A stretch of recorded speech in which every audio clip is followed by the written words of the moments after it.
बिस्मिल्लाहिर्रहमानिर्रहीम, अस्सलामु अलैकुम। मैं हूँ Rida Zafar Ghumman and you are watching your very own and favourite show once again City at 10। तो जनाब, उम्मीद करती हूँ आप सब जहाँ कहीं भी हैं खैरियत से हैं और आज एक नया दिन है। खूबसूरत उम्मीद के साथ ये दिन निकला है और एक खूबसूरत बात के साथ इस दिन का आगाज़ करेंगे कि अपने अंदर आजिज़ी पैदा करें। और कई लोगों के अंदर जो आजिज़ी होती है ना, वो सिर्फ ज़ुबानी कलामी तक होती है और अगर आप उनका एटीट्यूड देखते हैं, लोगों को जिस तरह से वो ट्रीट करते हैं, वो आजिज़ी कहीं नज़र नहीं आती। उनके अमाल में और उनके कॉल में काफ़ी फ़र्क होता है।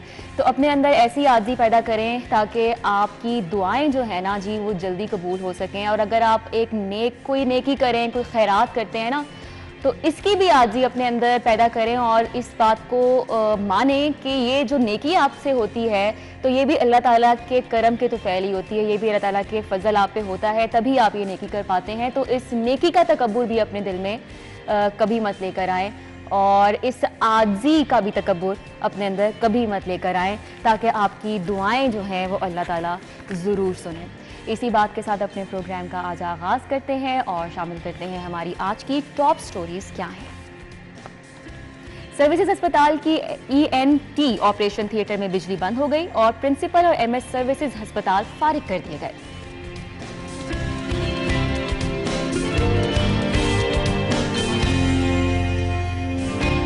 वन वे की खिलाफ वर्जी पर भी चालान होगा। हेलमेट की खिलाफ वर्जी होने पर मुतल्लिका बीट ऑफिसर के खिलाफ महकमाना कार्रवाई की जाएगी। शहर की मुख्तलिफ शाहराहों मार्केट से 37 गदागर गिरफ्तार। डॉल्फिन स्क्वाड का मुख्तलिफ इलाकों में क्रैकडाउन। 29 जुलाई तक बारिशों की पेशगोई। रावी में सैलाब का खतरा, अलर्ट जारी।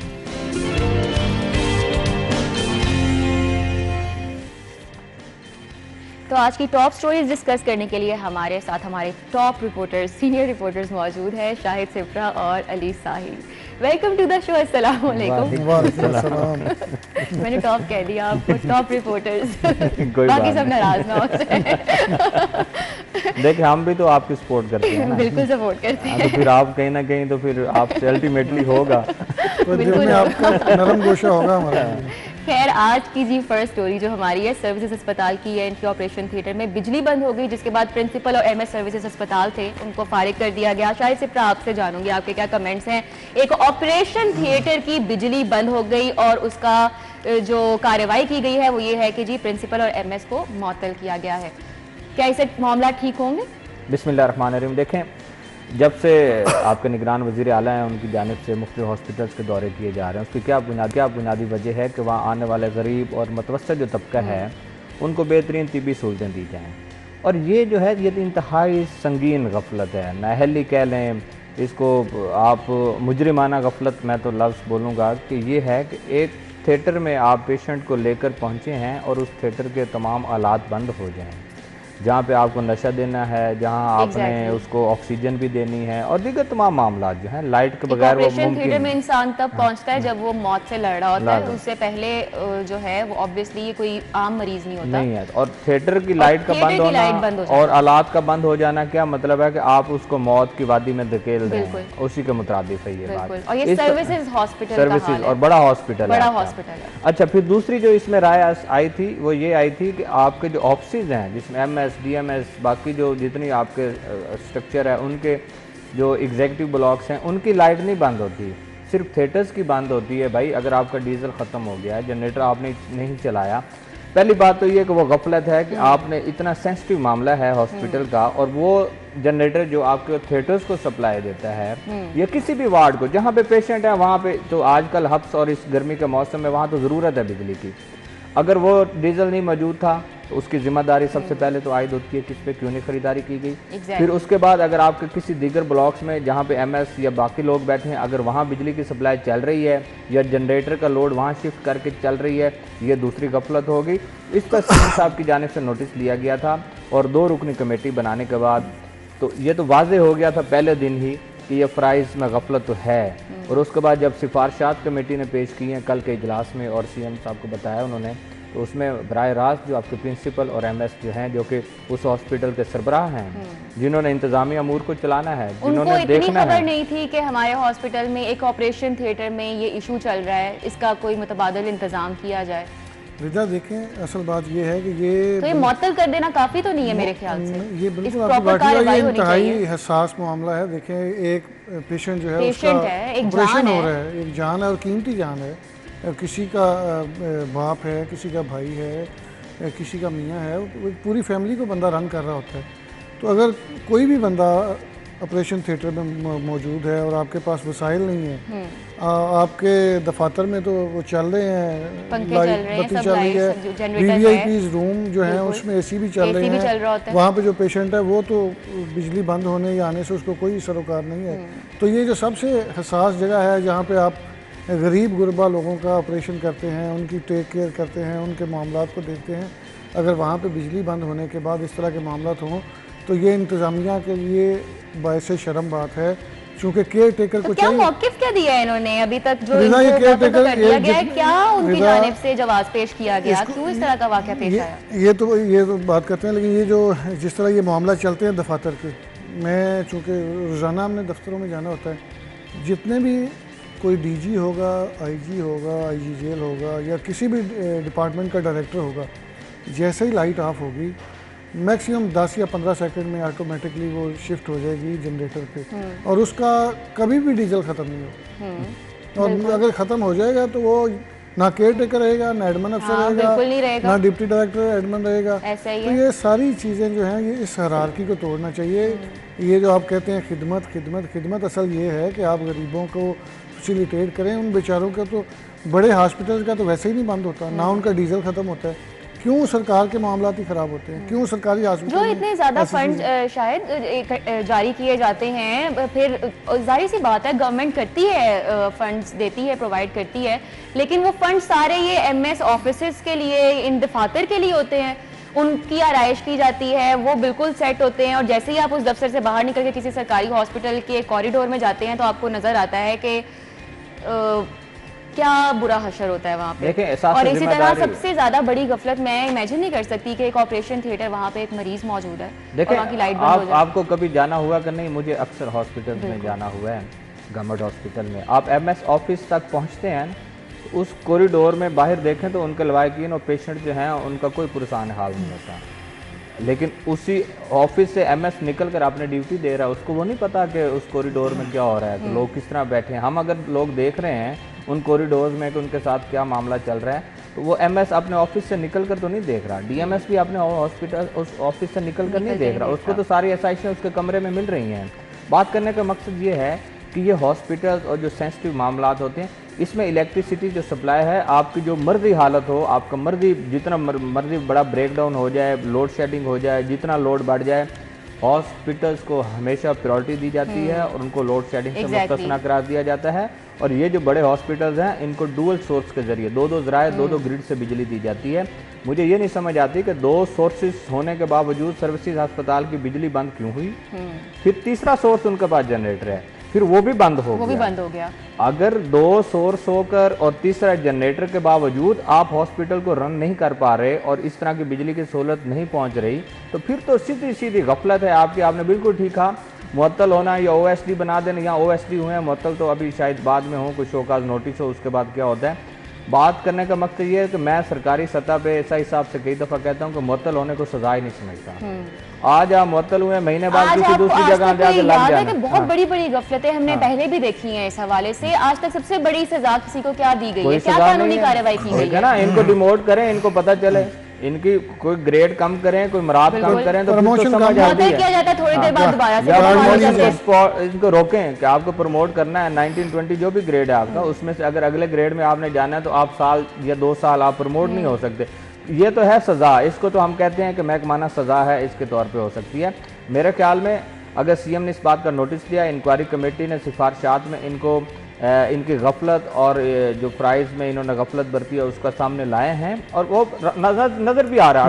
मैं देख रहा हूँ उसके बाद तो दूसरी कोई राय नहीं रह जाती। तो मेरे ख्याल में इनको सख्त जो है महकमाना कार्रवाई अमल में लाने की इबरत का निशाना एक बंदे को बना दें। अभी तो इनको अहदों से हटाया गया, सजाएं सख्त हो ना तो फिर इस पे अमल दरामद होता है। इनको पता है आने वाले दिनों में कोई ना कोई बड़ी सिफारिश ढूंढेंगे, किसी न किसी जगह से किसी और हॉस्पिटल में चले जाएंगे, किसी बड़े इससे भी बड़े हॉस्पिटल में चले जाएंगे। तो इन चीज़ों को जरा मद्देनजर रखना चाहिए। नहीं वो होना ये चाहिए कि एक दफ़ा निशान इबरत बनाया जाए, कम अज़ कम 2 साल 4 साल इनकी पोस्टिंग जो है वो रोकी जाए, ताकि इनको पता चले पता चले कि आप गरीबों की खिदमत के लिए बैठे हैं। उमरा की खिदमत तो सारी दुनिया ही कर रही है। ये जो गुरबा है, ये उमरा ये जो गुरबा आपके पास आए हैं अपने इलाज मुआवजे के लिए, ये उमरा की खिदमत के लिए बने हैं। ये अगर 4 दिन यहाँ पे बीमारी की हालत में आ गए हैं तो खुदारा इनको अफसरान की जितनी जिम्मेदारियां बढ़ी हैं, ठीक है, आपने तनख्वाहें भी उनकी बड़ी रखी हैं, ठीक है, मराद भी बड़ी रखी है, फिर सजाएं भी उस हिसाब से उनको दें ताकि उनको एहसास हो कि हमारी जिम्मेदारी क्या है। सीएम साहब से एक दिन हमारी बात हो रही थी, मैं भी था, सिपरा साहब भी थे। वो कह रहे थे कि तनख्वाहों का मुझ पर बड़ा प्रेशर है, पेंशन का बड़ा प्रेशर है, लेकिन खुदारा इनकी तनख्वाहें बढ़ जाएं तो ये 8 घंटे सिर्फ काम कर लेना तो आपके मामला बिल्कुल ठीक हो जाते हैं। अब अकेला सीएम जो है वो रोज सर्विसेज जा रहे हैं, मियो हॉस्पिटल जा रहे हैं, आपके जितने डेवलपमेंट के प्रोजेक्ट्स हैं वहाँ पे जा रहे हैं। पूरे सूबे में अगर किसी जगह पे कोई हादसा होता है या किसी जगह पे ज़रूरत होती है, जिस तरह सैलाब के इशू चल रहे हैं, तो वो हर जगह पे जा रहे हैं। अब अकेला सीएम ही सारे मामलों को देखेगा। आप जो 14 हर अफसर को तो नहीं पकड़ सकता। यही तो वो चीजें जो रिपोर्ट हो गई, तो आप अगर किसी इदारे के सरबराह हैं, आप हेड हैं, तो ये आपकी जिम्मेदारी है कि आप इंतजामी मामलों को बेहतर तरीके से चलाएं। आपके पास फंड्स की कमी होती है, आप किसी ना किसी तरीके मुझसे, सिपरा साहब से, किसी से भी खबरें चलवाते हैं, प्रेशराइज करते हैं गवर्नमेंट को, प्रेशराइज करते हैं। ये है ना, एक स्ट्रक्चर मौजूद है आपका, गवर्नमेंट किसी भी डिपार्टमेंट का स्ट्रक्चर मौजूद है। अगर सीएम ने सारे काम करने हैं तो फिर वो स्ट्रक्चर की जरूरत ही नहीं है। एक इंतजामी अमूर चलाने के लिए हॉस्पिटल में या हेल्थ का आपके सेक्रेटरी है, उसके बाद डिप्टीज हैं, उसके बाद एमएस, डीएमएस, नीचे तक है ना आपके ड्यूटी डॉक्टर सारे मौजूद हैं। उसके बावजूद नहीं कर रहे। मुझे ये बताएं कि 2 दिन से तनकीद का निशाना बनाया जा रहा है पंजाब गवर्नमेंट को कि आपने गाड़ियां क्यों दी हैं। इस पे रात उन्होंने खैर आप क्लियर भी किया है, आपने वजाहत भी दी है। 2 दिन पहले हमारी भी उनसे बात हुई, सही साहब भी थे। वो उनका ये मौक़िफ़ है कि फील्ड में जिन लोगों को भेजेंगे उनके पास अच्छी गाड़ी होगी, वो जाके काम करेंगे तो वो करप्शन का रास्ता बंद होगा। अगर पंजाब गवर्नमेंट आपको इस तरह सपोर्ट कर रही है, आपको अच्छी मराद देना चाह रही है, तो फिर उस मराद के उस जिम्मेदारी को उसी तरह आप निभाएं तो फिर मजा आता है आगे। ठीक है, welcome back after the break. और अब चलते हैं हमारी नेक्स्ट टॉप स्टोरी की तरफ, जो कि है वन वे की खिलाफ वर्जी पर भी अब चालान किया जाएगा, जबकि हेलमेट की खिलाफ वर्जी होने पर मुतल्लिका बीट ऑफिसर के खिलाफ महकमाना कार्रवाई भी की जाएगी। बाकायदा इस चीज़ का ऐलान कर दिया गया है। शाहिद सिप्रा और अली साही हमारे साथ मौजूद है। शाहिद साहब, पहले आपसे जानना चाहूंगी कि एक और अच्छा इकदाम सामने आया है, क्या इस पर अभी अमल दरामद शुरू हो चुका है वन वे के खिलाफ? देखिए, मेरे ख्याल में ये हेलमेट से भी ज्यादा संगीन है आपका रॉन्ग वे आना या आपके, और हो भी रहा है। और ये सबके खिलाफ होगा, चिंची क्या, पैदल चलने वाले क्या, साइकिलिस्ट क्या, नहीं पैदल वालों पे हर एक पे क्यों नहीं होगा? वन वे की खिलाफ वर्जी सारा कुछ फुटपाथ कर रहा होता है, समझ नहीं आती। यहाँ से कोई आ रहा है, यहाँ से एक साइकिलिस्ट आ रहा है, पैदल चलने वाला ये रोड क्रॉस कर रहा है। चलान ना हो, चलान नहीं होने चाहिए, चलान नहीं होने चाहिए। मैं आपसे यही पूछ रहा हूँ, चलान नहीं। मैं कहती हूँ हैवियस्ट चलान होने चाहिए, बाहर के मुल्कों में। अच्छा, हैवियस्ट होने जा रहे हैं। चलें आपको एक मजे की बात बताते हैं। बेसिकली फिर वो आ जाएगा कि निगरान वज़ीर आला हम हर बात में करते हैं। वो कर रहे हैं तो हमें डिस्कस करना पड़ता है। सीएम से एक इन्होंने प्रेजेंटेशन दी कि रोज़ाना की बुनियाद पर 12 के करीब लोगों की डेथ्स हो रही हैं एक्सीडेंट। तो सीएम साहब ने कहा कि जो कंट्रोलेबल डेथ्स हैं उन पर तो वर्किंग की जाएगी। तो उसमें बहुत सारी चीज़ें ऐसी थी जो मेन शाह, पूरे पंजाब की बात कर रहा हूँ, जो मेन शाह रहे हैं वहाँ पे हैवी ट्रैफिक में जो बड़ी मिसमैनेजमेंट होती है, वो लोड को मैनेज नहीं करते। जो बसेज हैं कमर्शियल, वो आपके सामने ओवर क्राउडेड हुई होती हैं, ऊपर छतों में भी लोग बैठे होते हैं। इन तमाम चीज़ों पे सीएम साहब ने कहा कि देखा जाए, और ख़ुसूसन हेलमेट की वजह से बहुत ज़्यादा हेड्स इंजरीज़ हो रही थी और इसके साथ डेथ्स हो रही थी। तो इसलिए सीएम साहब की डायरेक्शन के बाद आईजी पंजाब मुतहरक हुए। आईजी पंजाब ने पूरा इस पे फोकस किया और कम से कम 2 हफ्ते इस पे मीटिंग्स ली गई।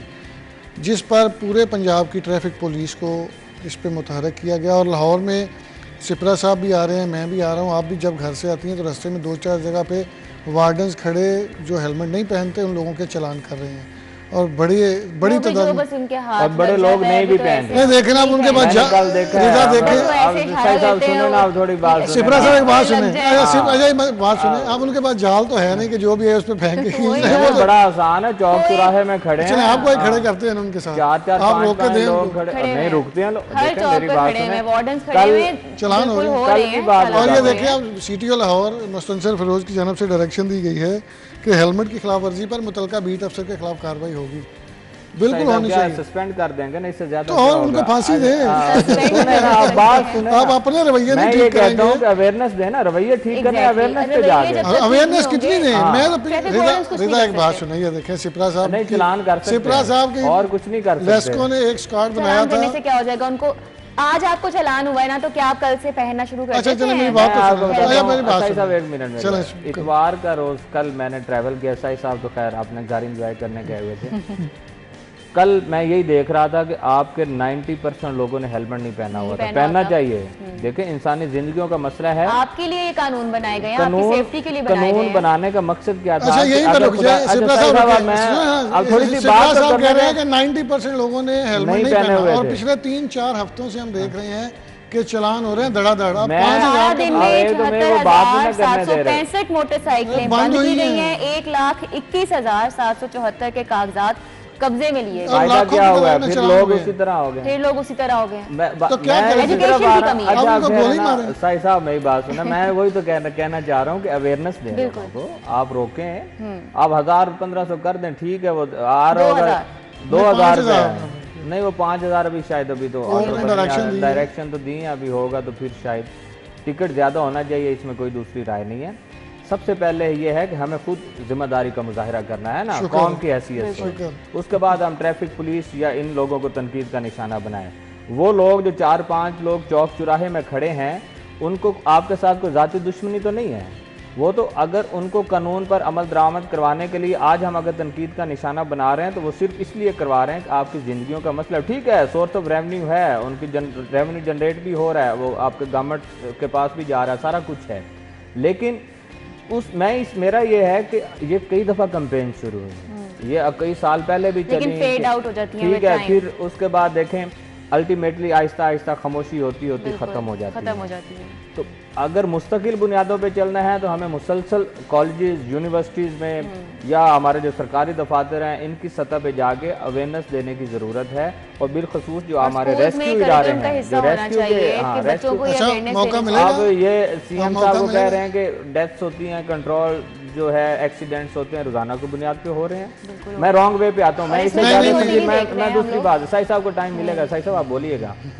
रॉन्ग वे का क्या मसला है? रॉन्ग वे ये है कि जब से सिग्नल फ्री हमारे बने हैं लोग, बिलखसूस मैं जे रोड की बात कर रहा हूँ और फिरोजपुर रोड की बात कर रहा हूँ, ये जब से सिग्नल फ्री बने सबसे ज्यादा रॉन्ग वे की वायलेशन यहाँ पे है। हमने यू टर्न जो है वो गलत ही लेना है, और आप 10-11 बजे के बाद घर से निकलें, साई साहब से फिरते ही रहते हैं, खैर मैं सोने का टाइम हो जाता है मेरा, लेकिन कभी इत्तेफाक हो निकलने का तो 11 बजे के बाद आपने यू टर्न गलत ही लेना है। PIC वाला जो है, PIC का आपने वहां से यू टर्न लेने की अगर लेना है तो आपने गलत ही लेना है, आपने आगे जाके नहर पे नहीं लेना। और अगर आप उस सादमान की तरफ जा रहे हैं, हमें कोई नहीं देख रहा होता तो कहीं ना कहीं हम भी गफलत बरतते हैं। क्यों बरतते हैं? एक तो हैवी फाइन्स नहीं है। 2 मिनट का टाइम दे। देखिए एक तो हमारे रवैये जो हैं वो बिल्कुल ठीक नहीं है। सेफ सिटीज की जानब से ई चलानी शुरू की गई। आपने यहाँ पे खबरें ब्रेक की हैं कि 120, 150, 200 चलान वाला बंदा पकड़ा गया।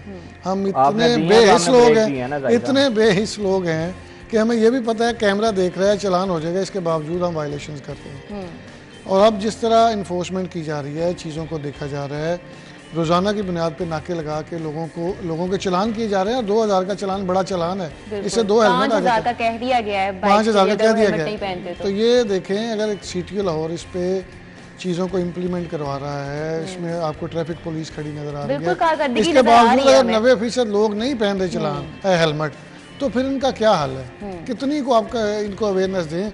पिछले कई सालों से तो हमने देखा है कि अवेयरनेस कैंपेन्स लगती हैं ट्रैफिक पुलिस वाले दफातर में जाते हैं, एजुकेशन दी जाती है, पैम्फलेट्स तकसीम किए बिल्कुल हर जगह पे जाते हैं। अब लोग ना इस पे अमल दरामद करें तो अब उनको गोली तो नहीं मारी करेंगे अमल दरामद।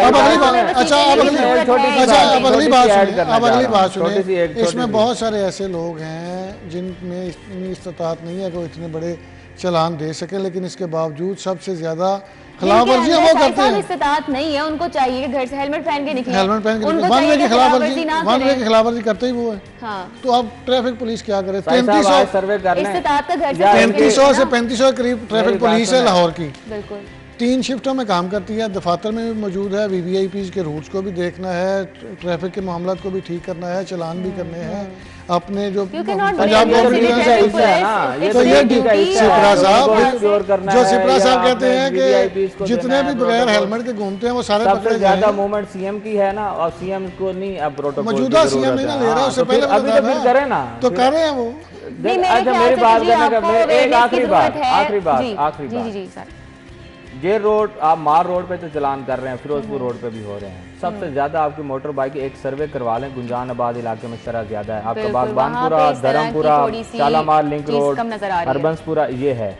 मुझे बताएं कि गड़ी शाह ये वाला एरिया यहाँ पे किधर साई साहब आज जाके निकलवा लें डाटा, यहाँ पे वहाँ पे अच्छी नजर आ गए, उस साइड पे आपको सड़क पे सिपरा साहब को नजर नहीं आते, सिपरा साहब के सिर्फ लस्को के लोग नजर नहीं आते, हमारे नजर इनको बहुत आते हैं क्योंकि इनका पिछले साल एक स्क्वाड बना था, वो इसने पता नहीं क्या कुछ करना था, उसके बाद उसकी कोई ना कारकर्दगी सामने आई है ना वो नजर आई। मसला ये है कि बिल्कुल ट्रैफिक पुलिस इनके बकौल काम नहीं करती, लेकिन नहीं मेरे बकौल नहीं, जितने भी इनके सोर्सेज हैं, लेकिन मेरा पॉइंट है कि आवाम के साथ सड़कों में कारकर्दगी हर शहरी देख रहा है, सड़कों में नजर आती है ट्रैफिक पुलिस, बिल्कुल आती है, नाके लगाए हैं, बिल्कुल लगाए गए हैं, चलान कर रही है, तो और क्या करें? उनकी भी एक लिमिट है ना, हर शहरी को रोक के वो नहीं कर सकते हैं। द थिंग इज कि अवेयरनेस होनी चाहिए, जैसा कि शाहिद साहब आपने कहा है कि अवेयरनेस का पैमाना जो है हमें बढ़ाना होगा, हमें स्कूलों में एजुकेशन देनी होगी। तो किसने देनी है? हुकूमत ने देनी है ना, नहीं हुकूमत ने क्यों देनी है? आपको मुतलका इदारा डिसाइड करेंगे, निसाब में शामिल कर देना। हमने पढ़ा था निसाब में जब हम पढ़ते थे, टाट वाला स्कूल होते थे कि ये ग्रीन सिग्नल है, ये रेड है, ये हमने पढ़ा था ना, सिग्नल सारी ट्रैफिक चल रही है ना। आज भी तो नहीं जाते ना, यहाँ पे तालीम की शरह क्या है वो भी हमें पता है, वो भी हमें पता है। हमने पढ़ा सिलेबस का हिस्सा बना था ना, रेड सिग्नल और ग्रीन सिग्नल, और ये हम पढ़ते थे ना जब हम पढ़ते थे। कितना अमल करते हैं? नहीं है नहीं, जब यहाँ पे अगर आप एक सड़क पे चल रहे हैं ना, आपके बाइक जो है वो ऐसे आपकी राइट, आप मोस्ट राइट लेन में होते हैं और वो यहाँ से गुजरने के लिए फुल आपको हॉर्न दे रहा होता है और फिर गुस्सा करके फिर आपको गाड़ियाँ निकाल के जाता है कि मुझे जगह क्यों नहीं दी, क्योंकि उसको पता ही नहीं है कि उसकी लेन ही नहीं है। सिपरा साहब को पूछा, सुबह आए हैं,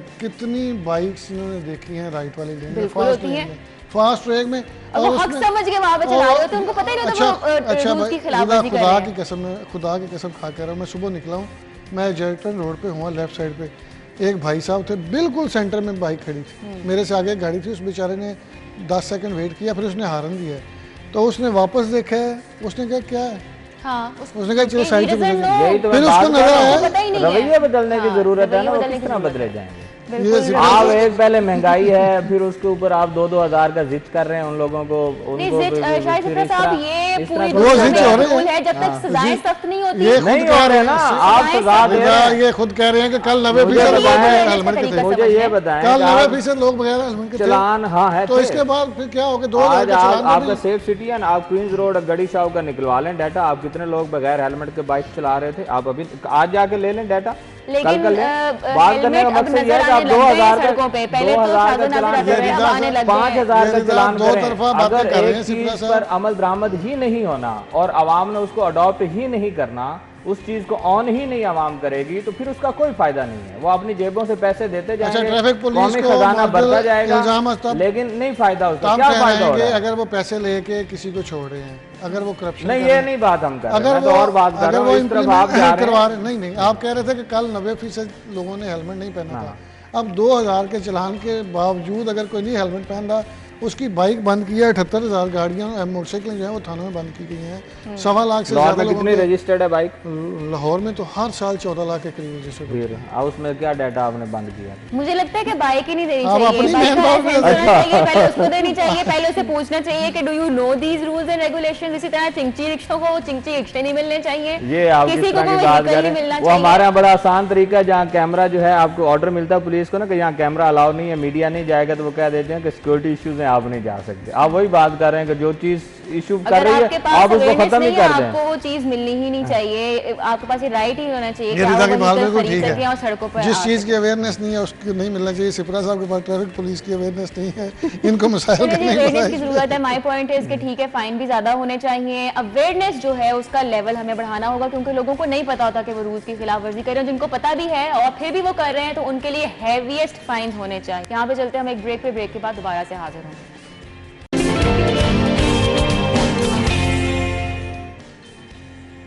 welcome back after the break. और अभी आपको बताएं कि जी वजीर आला के मोतरफ हुए हैं वजीर आजम खुद, और उनकी जानिब से कहा गया है, उनकी तारीफ की गई है मोहसिन नकवी साहब की, और कहा गया है कि मोहसिन नकवी स्पीड से निगरान वजीर आला ने काम किया है।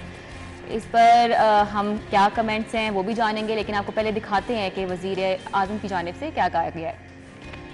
दिल से आपका बेहद शुक्रिया अदा करता हूं कि आपने मुझे भी आपने कई मील पीछे छोड़ के और मोहसिन नकवी स्पीड से आपने काम किया है।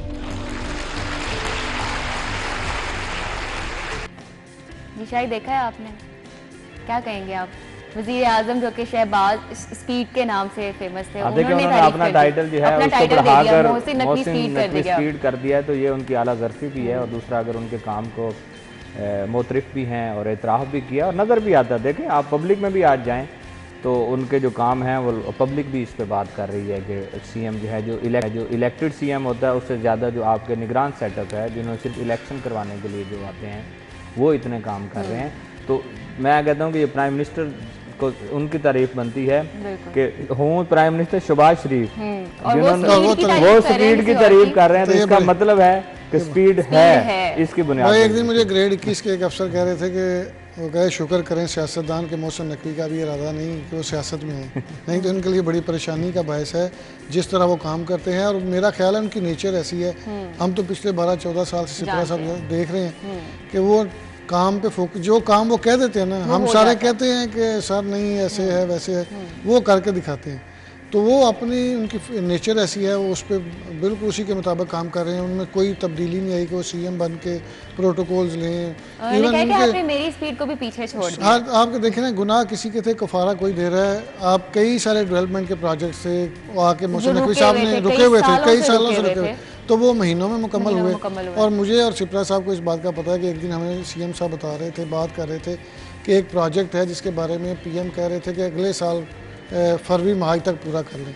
तो उन्होंने कहा कि आप रुक जाएं, आपको इसी साल के तकरीबन 8वें या 9वें महीने में मुकम्मल करके दिखाएंगे। तो जो डेडलाइन दी जाती है वो हमारे वज़ीर आज़म जी मुकम्मल करते हैं, तो ये यकीनन एक तारीफ वाली बात थी। और वज़ीर आज़म ने खुद एतराफ़ किया है और उनके मोतरफ हुए हैं। बहुत शुक्रिया, thank you so much Shahid Sipra और अली साई हमारे साथ थे। Thank you for your time. अभी हम चलते हैं एक ब्रेक की तरफ और हेडलाइंस के बाद दोबारा से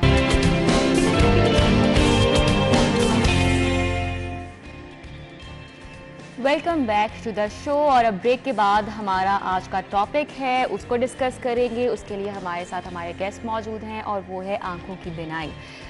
how important it is, vision is very important. Obviously हमारी सारी सेंसेस जो होती हैं वो बहुत इंपॉर्टेंट होती हैं, लेकिन जो बिनाई है, जो देखने की सलाहियत है, ये एक ऐसी सेंस है जो कि हमें आउटर वर्ल्ड से कनेक्ट करती है।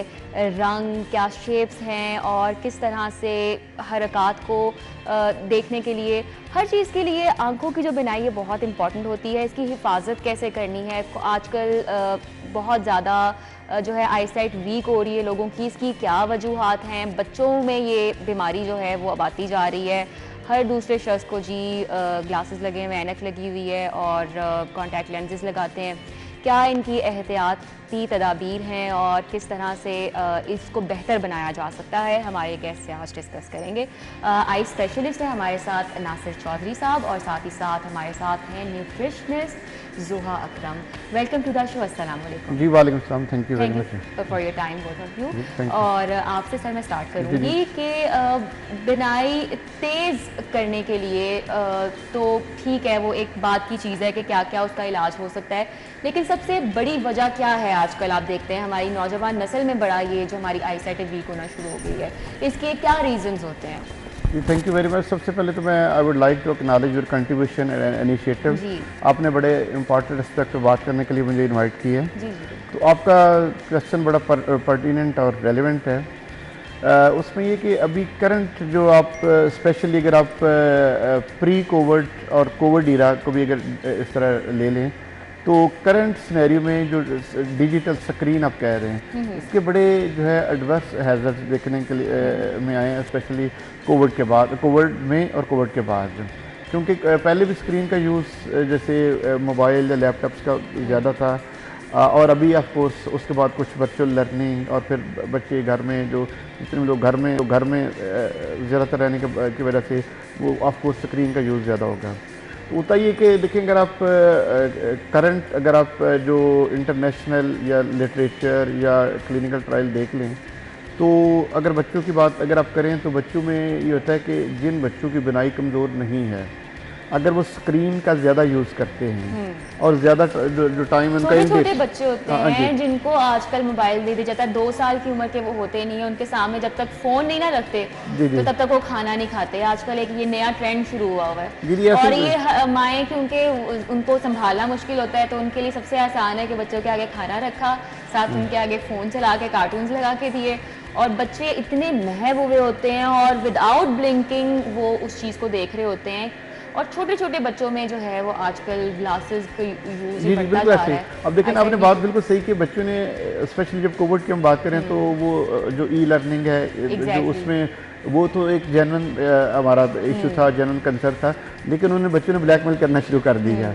तो इसी तरह बिल्कुल सही है, घरों में बच्चे अब आजकल जिस तरह वो होता है कि ये खाना भी खाना तो मोबाइल सामने रख के गेम्स खोल के, उसमें ये कि जो इसका एक्सेसिव यूज़ की वजह से हुआ ये कि जो बच्चे नॉर्मल बच्चे हैं एक्सेसिव यूज़ ऑफ स्क्रीन करते हैं, उसकी वजह से ये कि उनमें आप ये कह लें कि जो स्पेशली जो नियर साइटेडनेस है, जो नज़दीक की नज़र की कमज़ोरी है, वो उसके इंसिडेंस बढ़ जाता है। इसके अलावा जिनमें कोई प्री एग्जिस्टिंग कोई ऑलरेडी कोई लेटेंट टाइप या रिफ्रैक्टिव एरर कोई नज़र की कमज़ोरी होती है, उसमें ऑफ कोर्स ये चीज़ और ज़्यादा एग्रीवेट हो जाएगी, उसका नंबर और बढ़ जाएगा। लोगों की दूर की नज़र है वो मुतासिर होती है और नज़दीक की किस वजह से मुतासिर होती है, इस पर भी डॉक्टर साहब आपसे बात करूँगी। आपकी तरफ आऊँगी जोहा, आप बताइएगा कि बच्चों में क्योंकि ये रुझान बहुत बढ़ गया है कि वो आजकल इस तरह से जो टेक्नोलॉजी का इस्तेमाल, mobile phones, TV, computer all the time, तो क्या उनकी खुराकों में इस तरह की हमें ग़िज़ाएँ शामिल करनी चाहिए जिससे उनकी जो नज़र है वो मजबूत हो?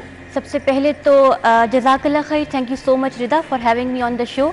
आपने पूछा कि हम अपनी डाइट के अंदर ऐसी कौन सी चीज़ें शामिल करें जिससे हमारा विजन जो है वो इम्प्रूव हो जाए और बिनाई के मसले जो आजकल बहुत ज़्यादा कॉमन है, प्रेवलेंट है, हमें दिखाई देते हैं, वो कम होने लग जाए।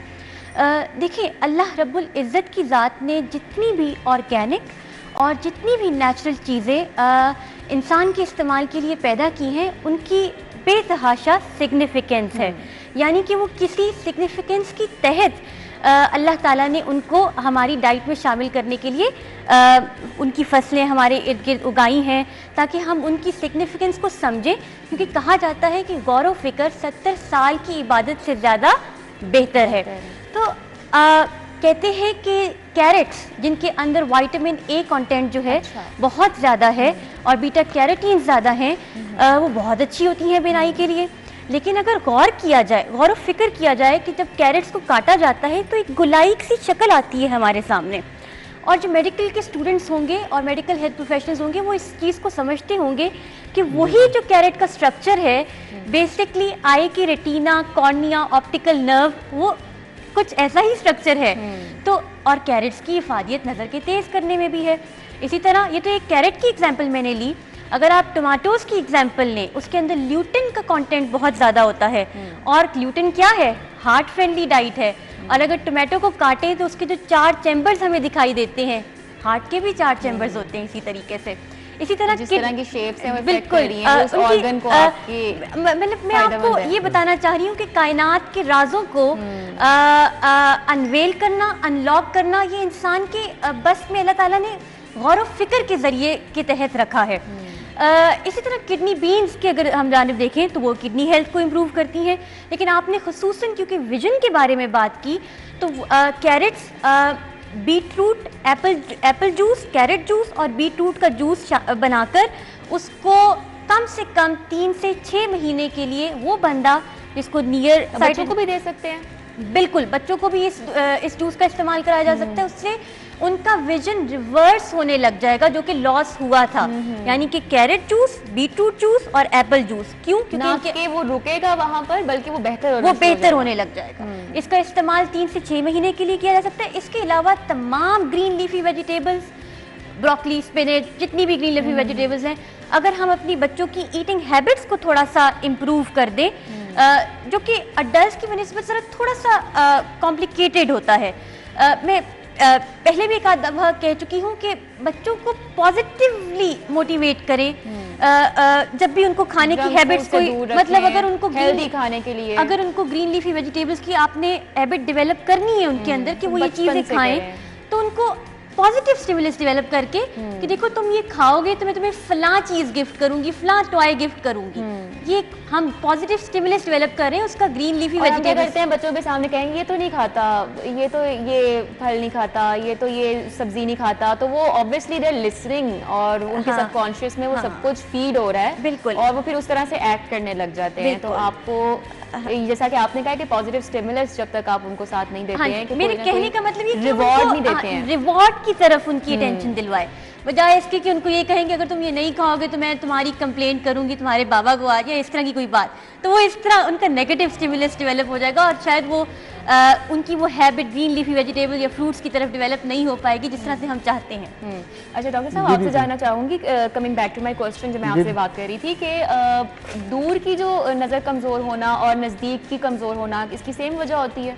देखिए, दूर के तो जिस तरह पहले हम बात की कि जो दूर की नज़र रिफ्रैक्टिव एरर है उसकी बहुत सारी काजेज़ हैं, ठीक है।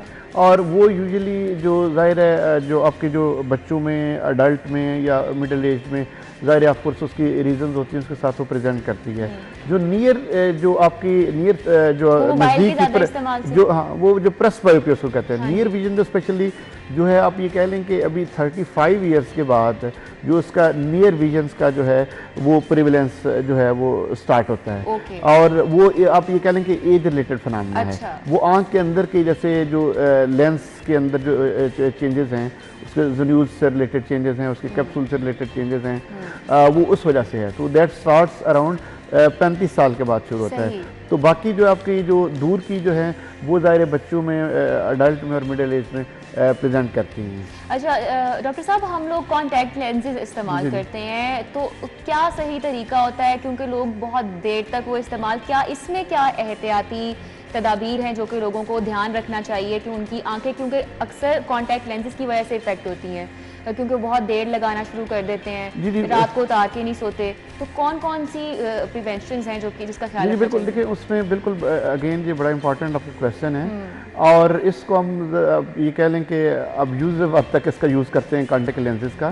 तो उसमें देखिए जो नज़र के लिए जैसे देखने के लिए 3 तरीके हैं मेनली, ग्लासेस, कॉन्टैक्ट लेंस और लेजर्स जो रिफ्रैक्टिव सर्जरी जिससे आपको परमानेंटली, हाँ ठीक है। तो होता ये कि जो excessive use of contact lenses है उसमें होता ये कि कॉन्टैक्ट लेंस का मटेरियल जिस सोल्यूशन से आप वॉश कर रहे होते हैं, और कई दफ़ा फिर ये होता है कि कॉन्टैक्ट लेंस आँख पर फिक्स करते लगाते हुए आप डायरेक्टली ट्रॉमा हो जाता है, या फिर इससे कॉन्टैक्ट लेंस की वजह से आँख के अंदर एलर्जी होना शुरू हो जाती है। तो ये सारे जैसे मटेरियल, इसका solution, direct trauma because of contact lens, और रात को उतारना इज वेरी इंपॉर्टेंट। हाँ जी, तो ये सारी चीज़ें जो आँख के अंदर प्रॉब्लम या कॉम्प्लिकेशंस कर सकती हैं, और एलर्जी, पेशेंट को एलर्जी का सामना करना पड़ सकता है, एलर्जी कंजक्टिवाइटिस, या फिर ये खुदा न खास्ता जो जैसे हम रात को नहीं उतारते, जो उसमें अब डेली वियर होते हैं, एक्सटेंडेड वियर होते हैं, तो हम जो पेशेंट को इनकरेज करते हैं उसके लिए ज़्यादा अप्रोप्रिएट ये होता है तो उसका बहुत फ्रीक्वेंट यूज़ ना किया जाए,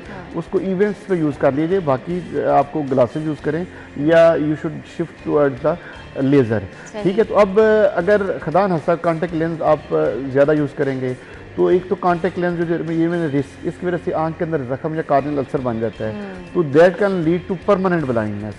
तो आप अगर देखें ना, सिंपल एक कॉस्मेटिक पर्पज़ के लिए अगर आप लगा रहे हैं या रिफ्रैक्टिव एरर की आप कोशिश कर रहे हैं, ग्लासेस नहीं, तो उसकी वजह से कितना बड़ा हैजर्ड कि आप ब्लाइंड। आपको पता है कि बहुत ज़्यादा रुझान बढ़ गया है कलर्ड लेंसेज का, कि अगर आपकी नज़र ऑब्वियसली वो नज़र के नहीं होते, वो सिर्फ फैशन के लिए होते हैं, तो आजकल बच्चियाँ जो हैं बड़ा इसका इस्तेमाल कर रही हैं, बच्चे बड़ा इस्तेमाल कर रहे हैं, क्योंकि that's just for fashion purpose. तो वो भी बड़े सस्ते दामों ले लिए जाते हैं, आम सी एक जगह से उठा लिए जाते हैं, कोई क्वालिटी उसकी नहीं चेक की जाती है, वो कितना नुकसानदेह है। देखिए जो जिस तरह कॉस्मेटिक जो कॉन्टेक्ट लेंसेज हैं उनके भी same hazards, same adverse effects हो सकते हैं एज दैट ऑफ जो आपके जो रिफ्रैक्टिव स्टेटस के लिए आप लगाते हैं। तो उसमें देखें जो ऑफ कोर्स क्वालिटी और जो सोल्यूशन से बात कर रहे हैं वो क्वालिटी, और फिर टाइमिंग। आप जिस तरह अगर आप डेली वियर को आप एक्सटेंडेड वियर करके रात को भी लगा के रखेंगे तो it will and up with the trouble in the form of ulcer. अब देखिए आप कॉन्टेक्ट लेंस लगाते हैं तो कार्निया के ऊपर जब लगाते हैं तो इवन उसकी जो ऑक्सीजन, नॉर्मल ऑक्सीजनेशन है वो भी इफेक्ट होती है। तो all these factors can lead to ulceration, जो परमानेंट ब्लाइंडनेस की तरफ जा सकते हैं। अच्छा, थैंक यू सो मच। अब मैं नेक्स्ट टाइम आपका सवाल जो मैं पूछूंगी वो मेरा होगा कि जो लेज़र्स करवाई जा रही है उससे हवाले से भी आपसे पूछेंगे, लेकिन आपसे मैं जानना चाहूँगी जोहा कि क्या इस तरह की ग़िज़ाएँ, कौन से वाइटामिन्स हैं, मल्टी वाइटामिन्स लेना भी is very important for I site, तो कौन से ऐसे वाइटामिन्स हमें लेना स्टार्ट करने चाहिए जो हमारे विजन को बेहतर बना सकते हैं? अच्छा, जिस तरह मैंने बताया कि एंटीऑक्सीडेंट्स का रोल है विजन के इम्पेयरमेंट्स को बेहतर करने में, बिल्कुल इसी तरह जिस तरह आप जिक्र कर रही हैं वाइटामिन्स का, तो वाइटामिन जिस तरह के वाइटामिन B2 हो गया, राइबोफ्लेविन हो गया, वाइटामिन B3 नायसिन हो गया, इन वाइटामिन्स का भी ब्लड विजन के साथ कुछ थोड़ा बहुत ताल्लुक है। अच्छा। क्योंकि ये जो वाइटामिन्स हैं, चाहे वो विटामिन A है, विटामिन C है, विटामिन E है, विटामिन K है, या विटामिन B2 या B3 है, और विटामिन A का तो मैंने पहले ही बताया क्योंकि कैरेट्स के अंदर है, तो इसका तो विजन के साथ है ही। लेकिन मल्टी वाइटामिन्स का एक बहुत अहम रोल जो कि शायद एक ले बंदा या lay person will not be able to understand या गेस कि ये क्या बेसिकली इनका रोल है विजन की इम्पेयरमेंट्स के साथ। इसका रोल ये है कि हमारी बॉडी जो है वो कुछ हद तक ऑक्सीडेटिव स्ट्रेस के अंदर रहती है, और जब बॉडी ऑक्सीडेटिव स्ट्रेस के अंदर रहती है तो हम ये कहते हैं कि बॉडी के अंदर फ्री रेडिकल्स बन रहे हैं, यानी कि ऐसे मॉलिक्यूल्स जो कि किसी और मॉलिक्यूल के साथ कंबाइन या किसी सबस्ट्रेट के साथ कंबाइन करके बॉडी के अंदर कोई इंजूरियस हेल्थ इफेक्ट कॉज कर सकते हैं, और वो it can be as injurious, मतलब आई एम टॉकिंग अबाउट कि ये free radicals can even cause cancer in severe cases. तो ये जो मल्टी वाइटामिन्स हैं ये उन फ्री रेडिकल्स की तादाद को हमारी बॉडी के अंदर कम करते हैं। और जैसे ही ऑक्सीडेटिव स्ट्रेस कम हो जाता है बॉडी के अंदर मल्टी वाइटामिन्स के इस्तेमाल से, वैसे ही तमाम ऑर्गन्स, अब चाहे वो आई का ऑर्गन हो, चाहे वो स्टमक हो, चाहे वो लिवर हो, चाहे वो हार्ट हो, चाहे वो किडनी हो, any organ, it starts functioning better. तो मल्टी वाइटामिन्स का ये रोल है कि वो हमारे ऑक्सीडेटिव स्ट्रेस को कम करते हैं, फ्री रेडिकल्स को आहिस्ता आहिस्ता उनकी तादाद कम करते हैं, और तमाम ऑर्गन्स पर चाहे वो आई साइट हो या कोई भी चीज़ हो उसको इम्प्रूव करते हैं। सही। डॉक्टर साहब, कमिंग बैक टू यू, मतलब अगर जैसा कि आपने पहले भी जिक्र किया है, लेकिन अगेन क्या बेहतर है कि इंसान करे अगर उसकी आई साइट वीक है? सबसे पहले तो वो ग्लासेस लगाए या कॉन्टैक्ट लेंसेज का इस्तेमाल करे या फिर लेज़र करवाए? अच्छा, सबसे पहले तो मैं इनके जो आप इनसे पूछ रही थी, अब देखें ना, एक बंदा अगर -2 की ग्लासेस लगा रहा है, ठीक है, तो उसमें ये कि जो डाइटरी स्पोर्ट्स या उससे सप्लीमेंट से उसका वो नंबर जो है वो वापस नहीं आ जाएगा कि 0 पे नहीं आ जाएगा, इमीट्रोपिक, ठीक है, नहीं ठीक है, उसमें ज़ाहिर ऑफकोर्स फर्दर जो है जो उसमें प्रोग्रेशन है वो ज़ाहिर रोक सकती है, तो वो ज़ाहिर ऑफकोर्स उसका रोल है, एस्टेब्लिश्ड है, ठीक है। लेकिन ये कि ज़ाहिर उसके लिए आपके जो अपने ग्लासेज है, फॉर एग्जांपल आपने अनकरेक्टेड ग्लासेस लगाई हुई हैं और आप मल्टीविटामिन ले रहे हैं तो उसको कोई रोल नहीं होगा, ठीक है। तो इसलिए आपने पहले जो complete ocular examination precise manner में और प्रिसाइज प्रेस्क्रिप्शन जो है वजह क्या उसको रूल आउट करवा के उसके बाद फिर ऑफ कोर्स उसका रोल आ जाता है। बाकी जो बात की देखें, we always encourage the patients कि either they should go for lasers और ग्लासेस, ठीक है। जो आपके जो कॉन्टेक्ट्स हैं उनका ये कि आप उनको टाइम टू टाइम जैसे कोई ऐसी स्पेसिफिक मीटिंग या इवेंट्स पे आप यूज़ कर सकते हैं, क्योंकि अदरवाइज ये है कि इसमें छोटी सी carelessness can lead to permanent hazard. तो उसमें अभी ये कि आप ग्लासेस के साथ जो लोग ज़ाहिर जिनको कॉस्मेटिक कंसर्न होता है, ठीक है, कॉन्टेक्ट लेंस आप लॉन्ग टर्म बेसिस पे यूज करें, ठीक है। लेजर्स में ये है कि अभी करंटली हमारे पास जो state of the art lasers हैं, ठीक है, और रिसेंटली एडवांस वर्जन जो लेजर्स के हैं वो आपको they have sort of revolutionary results and dramatic. उसमें विजुअल कोई नुकसान तो नहीं होता पेशेंट को? देखिए उसमें जो सबसे इम्पॉर्टेंट चीज़ ये है कि आपके जो प्री ऑपरेटिव एवेल्यूएशन है, प्री ऑपरेटिव एवेल्यूएशन में अगर किसी को फॉर एग्जांपल इन्फेक्शन है, उसकी कार्निया की थिकनेस ठीक नहीं है, प्यूपल का diameter is not up to the कि जो आपको, और बाकी ये कि उसका एन का नंबर बहुत ज़्यादा है, ठीक है, या उसको और कोई कोमार्बिड या और कोई आकुलर डिजीज़ है, जैसे कोई यूवेइटिस है, ग्लाकोमा है, या डायबिटीज़ पेशेंट्स जो होते हैं उनका लेज़र थोड़ा अवॉइड किया जाता है। उसमें देखें ना, वो अगर तो पेशेंट स्टेबल है वो इंश्योर कर सकता है कि उसके लॉन्ग टर्म बेसिस पे डायबिटीज़ कंट्रोल है,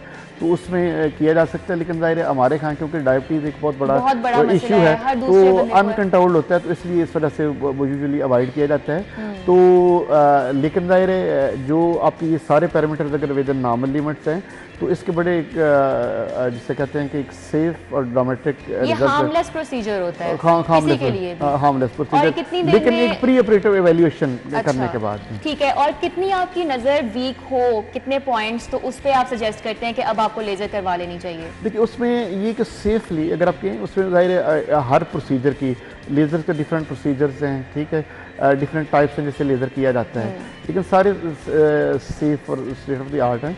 और उसमें ये होता है कि आप ये सेफली कह सकें कि 1 से लेके, अच्छा, ठीक है, क्योंकि बिलो 1 से आमतौर पे लोगों को आमतौर इतनी जरूरत नहीं, कंप्रोमाइज वो कंपनसेट मैनेज कर लेते हैं। 1 से लेके 10 तक बड़े आराम से इसके स्टेटस माशाल्लाह ज़बरदस्त रिमार्केबल रिजल्ट्स हैं। इसके बाद भी ज़ाहिर 10 से ऊपर जब चले जाते हैं तो उसके बाद भी इवेल्यूएशन के बाद सर्टन अदर टेक्निक्स हैं जिससे उसके वो the patient can get rid of glasses. बाद डॉक्टर साहब क्या क्या एहतियाती तदाबीर होती हैं जो कि आप प्रिकॉशंस हैं जो कि लोगों को ख्याल रखना पड़ता है चीज़ों का?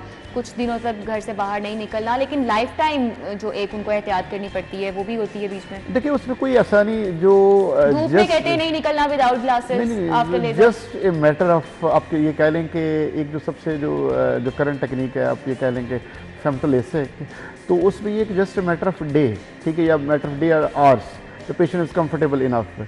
जो आपका दूसरा जो एक और जो हम प्रोसीजर से ट्रांसपीआर के है, उसमें ये कि आप ये कह लें कि मैटर ऑफ वीक, लेकिन उसमें कोई ऐसी बहुत ज़्यादा सच कोई रेस्ट्रिक्शन पोस्ट ऑपरेटिव नहीं है। पेशेंट दूसरे दिन अपने जो रूटीन्स हैं वो कैरी ऑन कर सकते हैं, और बाकी लॉन्ग टर्म बेसिस पे जो पूरी लाइफ थ्रू द लाइफ वो ऐसी कोई एहतियात नहीं होता है। लेजर आपकी आईज ऐसे ही होंगे जैसे कि ठीक है सर, आपकी बात यहाँ पे इंटरप्ट करूँगी, अभी ब्रेक का टाइम हो जाता है और ब्रेक के बाद दोबारा से हाजिर होंगे, आप हमारे साथ रहना है।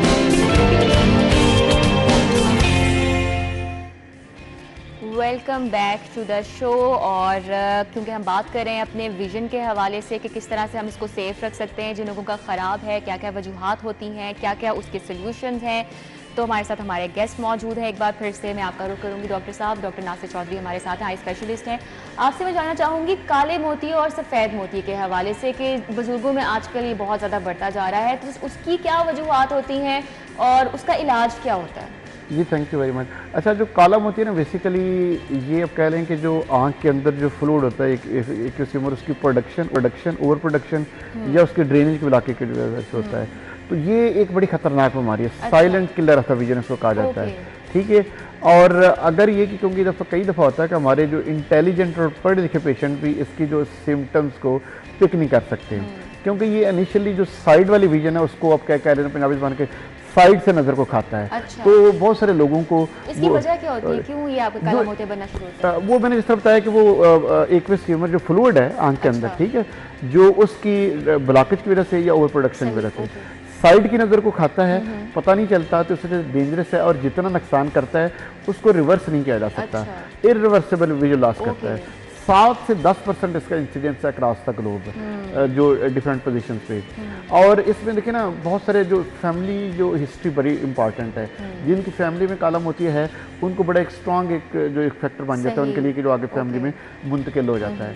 इसके अलावा जो 40 साल के बाद वैसे इसका इंसिडेंस बढ़ जाता है, बच्चों में भी होता है, अडल्ट में भी होता है, लेकिन 40 साल के बाद इसका कोई इलाज नहीं है, इसका लेजर वगैरह से इलाज नहीं। देखिए उसमें नहीं बिल्कुल, उसमें अगर पेशेंट, देखिए इसमें टाइमली पेशेंट का आना और उसका टाइमली इन्वेस्टिगेशन और डायग्नोसिस के बाद टाइमली मैनेजमेंट के बाद इलाज मौजूद है।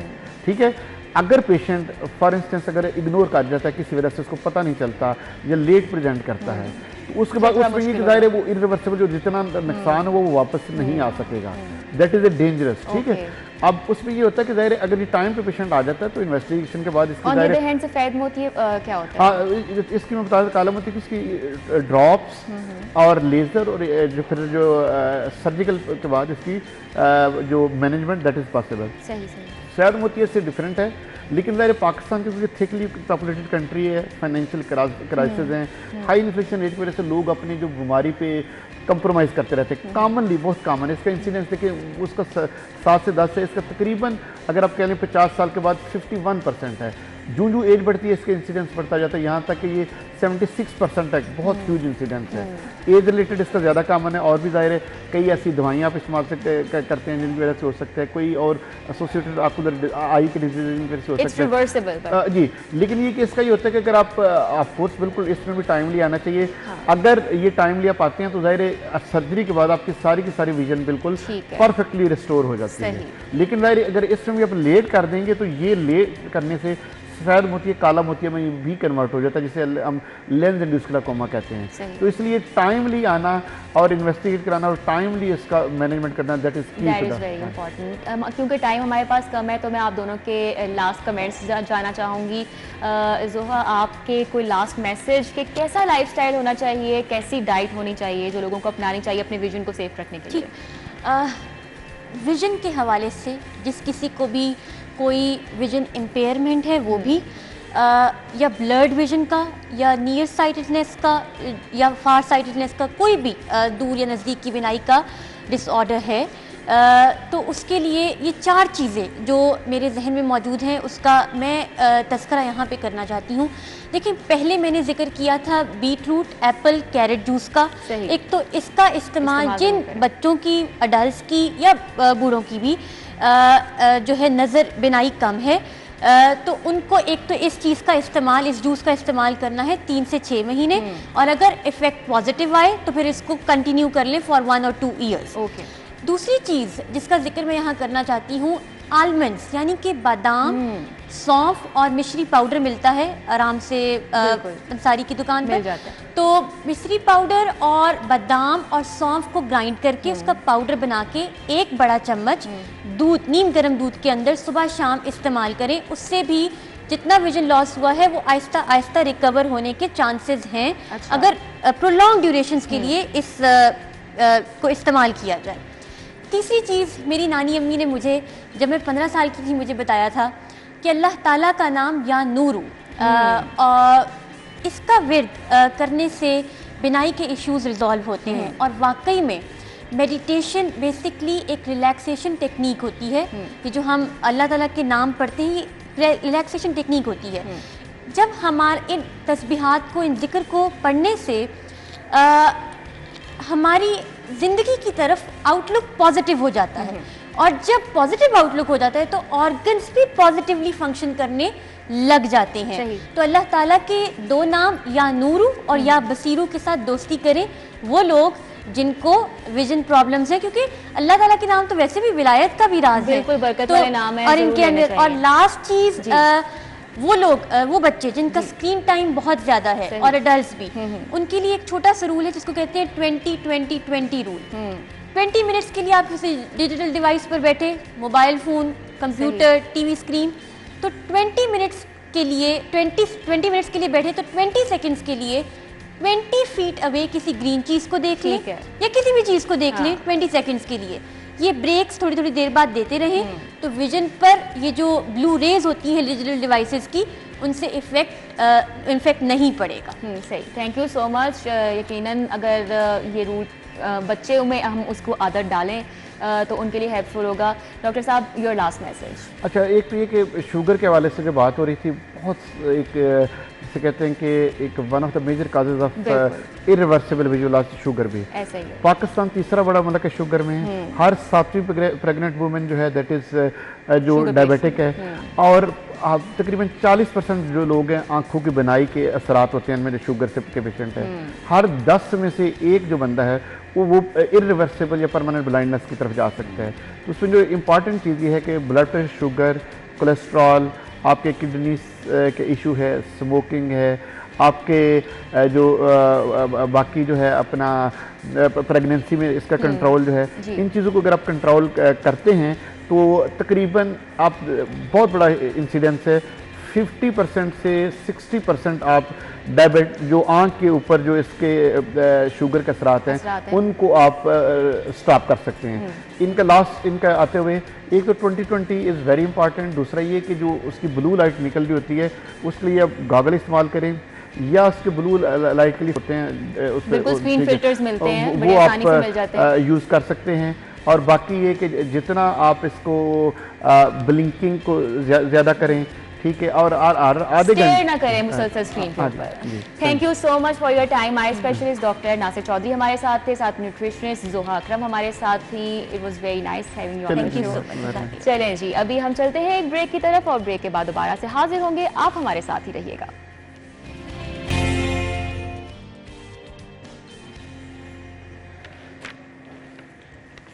Welcome back after the break. अब चलते हैं आपके मोस्ट फेवरेट सेगमेंट की तरफ, जो कि है बर्थडेज। आज किस किस की बर्थडे है वो देख लेते हैं। निदा अख्तर, मलिक मूसा, अली अकबर, ताहिरा इमरान, सबीन ख्वाजा, अमल फातिमा, एहतशाम कुरैशी जिनकी आज बर्थडे है। A very very happy birthday from me and my whole team. तो आज मौसम कैसा है, कैसा रहने वाला है, बारिश के हवाले से क्या पेशगोई की जा रही है और गर्मी की क्या इस वक्त सूरत हाल है, जान लेते हैं। कोमल हमारे साथ हैं। जी कोमल। लाहौर शहर के मौसम के हवाले से बात की जाए तो इस वक्त हवाओं ने जो है लाहौर शहर का रुख कर लिया है। ठंडी ठंडी हवाओं की वजह से जो हब्स और शिद्दत ने लाहौर शहर के बासियों सुबह के औकात में निढाल करना शुरू किया हुआ था, इस वक्त उनके चेहरे जो हैं वो खुशी से खिलखिला उठे हैं। और जो हमारी हरियाली है, जो फूल हैं, भीनी भीनी खुशबू लाहौर शहर की फ़िज़ा को मुअत्तर भी कर रही है और बासी बहुत ज़्यादा खुश भी नज़र आ रहे हैं।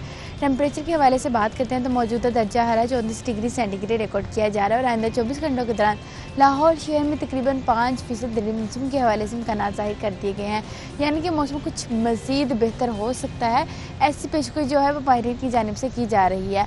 और आइंदा 24 घंटों के दौरान टेम्परेचर जो है वो कम से कम तकरीबन 27 रहेगा, ज़्यादा से ज़्यादा जो 29 डिग्री तक जाएगा।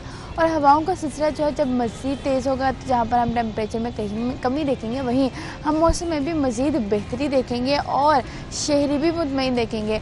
सुबह के औकात पे जो था वो काफ़ी ज़्यादा गर्मी थी और हब्स थी और शहरी बहुत ही परेशान नज़र आ रहे थे। पसीना जो था वो आप यूँ कह लें कि खुश्क होने का नाम ही नहीं ले रहा था।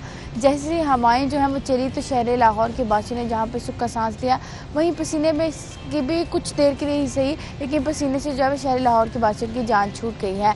वहीं हम बात करते हैं लाहौर में फ़िज़ाई आलूदगी है हवाले से तो AQI की मजमूई शरह इस वक्त 101 रिकॉर्ड की जा रही है और लाहौर इस वक्त 5वें नंबर पर आलूदा तरीन शहरों की फहरिस्त में देखा जा रहा है। तो लाहौर शहर के वास्ते कोशिश करें कि शजरकारी को फ़रोग दें, अपने हिस्से का पौधा लगाएं, ना सिर्फ पौधा लगाएं बल्कि उसका ख्याल भी रखें ताकि कल को हमारी आने वाली नस्लें जो है उससे मुस्तफ़ीद हो सकें।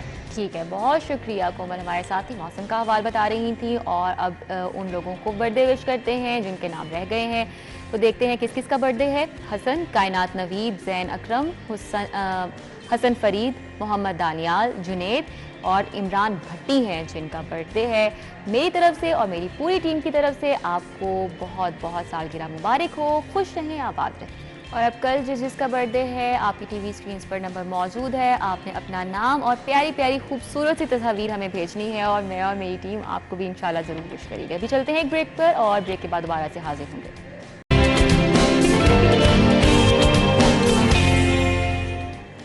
Welcome back. तो अब चलते हैं हमारे नेक्स्ट सेगमेंट की तरफ और हाफिज़ दिलावर हैं जो कि इस वक्त सब्जी मंडी में हैं, हमें आज के रेट्स बता रहे हैं। जी हाफिज़ दिलावर। मुतअद्दिद सब्जियों की कीमतों में 5 रुपये तक का इजाफा हुआ है, जबकि सरकारी रेट लिस्ट और बाजार में फरोख्त होने वाली सब्जियों की कीमतों में जो फ़र्क है वो बरकरार है। सबसे पहले प्याज की कीमत की बात की जाए तो 44 रुपये सरकारी रेट लिस्ट के मुताबिक, जबकि बाजार में 60 रुपये तक प्याज जो है फरोख्त हो रहा है। टमाटर की कीमत की बात की जाए तो 104 रुपये सरकारी रेट लिस्ट के मुताबिक, जबकि बाजार में 120 रुपये तक टमाटर जो है फरोख्त हो रहा है। लहसन की कीमत की बात की जाए 230 रुपये सरकारी रेट लिस्ट के मुताबिक, जबकि बाजार में 300 रुपये तक लहसन जो है फरोख्त हो रहा है। अदरक की कीमत की बात की जाए तो 870 रुपये सरकारी रेट लिस्ट के मुताबिक, जबकि बाजार में 950 रुपये 960 रुपये जो अदरक है वो फरोख्त हो रहा है। सब्ज़ मिर्च की कीमत की बात की जाए तो 85 रुपये सरकारी रेट लिस्ट के मुताबिक, जबकि बाजार में 50। ठीक है, ये तो थे आज के भाव। बहुत शुक्रिया हाफिज़ दिलावर हमें बता रहे थे। और अभी मैं आपको बताती चलूँ कि if you like my dress today, और ये ड्रेस है ला मोज़ैक की तरफ से, and you can go and check their page out, they have a very nice collection. और अगर आपको इनकी कलेक्शन पसंद आती है तो आपको बताएं कि you have to go and check their page out. तो बहरहाल आज के शो से इतना ही, और अपना बहुत सारा ख्याल रखिएगा। कल इंशाल्लाह से हमारी दोबारा होगी। मौसम के बदलते तेवर हैं, समझ नहीं आ रहा गर्मी है, बारिश होनी है, क्या है। बहरहाल जो भी मौसम है, अपना बहुत सारा ख्याल रखें और अपने आसपास के लोगों का भी बहुत ख्याल रखें, और हमें दुआओं में ज़रूर याद रखें। इंशाल्लाह कल मुलाकात होगी। अल्लाह हाफ़िज़।